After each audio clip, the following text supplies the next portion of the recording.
2024 లోక్సభలో కోలుకున్న కాంగ్రెస్ ఆ తర్వాత మళ్లీ కాస్త తడబడుతుంది.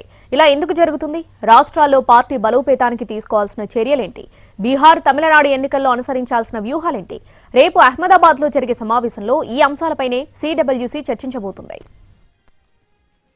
కాంగ్రెస్ వరుస సమావేశాలకు సిద్ధమైంది. రేపు మంగళవారం కాంగ్రెస్ వర్కింగ్ కమిటీ సమావేశం, బుధవారం ఏఐసీసీ భేటీ జరగనుంది. ఈ రెండు కీలక సమావేశాల్లో పార్టీ బలోపేతం, త్వరలో జరిగే బీహార్, తమిళనాడు ఎన్నికల్లో అనుసరించాల్సిన వ్యూహాలపై చర్చించనున్నట్లు తెలుస్తోంది. అహ్మదాబాద్లోని సర్దార్ పటేల్ మెమోరియల్లో సమావేశాలను ఏర్పాటు చేశారు. 2024 లోక్సభ ఎన్నికల్లో కాంగ్రెస్ బాగా పుంజుకుంది. కానీ ఆ తర్వాత జరిగిన కొన్ని రాష్ట్రాల అసెంబ్లీ ఎన్నికల్లో ఎదురు దెబ్బలు తగిలాయి. దీంతో పార్టీ కేడర్లో కొంత నైరాశ్యం నెలకొంది. అసలు పార్టీ ఎందుకు దెబ్బతిన్నది, పునర్వైభవం రావాలంటే ఏం చేయాలనే అంశాలపై సీడబ్ల్యూసీ సమావేశంలో చర్చించనున్నారు. కాంగ్రెస్ను సంస్థాగతంగా బలోపేతం చేసే అంశాలపై 2 రోజుల పాటు జరిగే సీడబ్ల్యూసీ, ఏఐసీసీ సమావేశాల్లో చర్చించనున్నారు.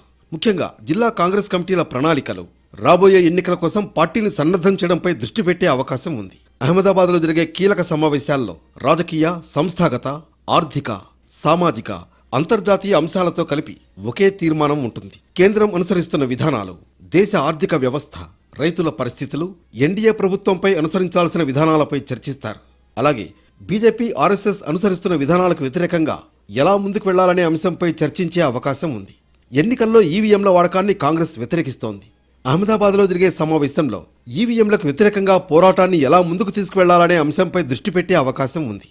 జనాభా ఆధారిత డీలిమిటేషన్, ఎంఎస్పీ, నిరుద్యోగం లాంటి అంశాలపై కేంద్రాన్ని నిలదీసేందుకు ప్రణాళికలు సిద్ధం చేసే అవకాశం ఉంది.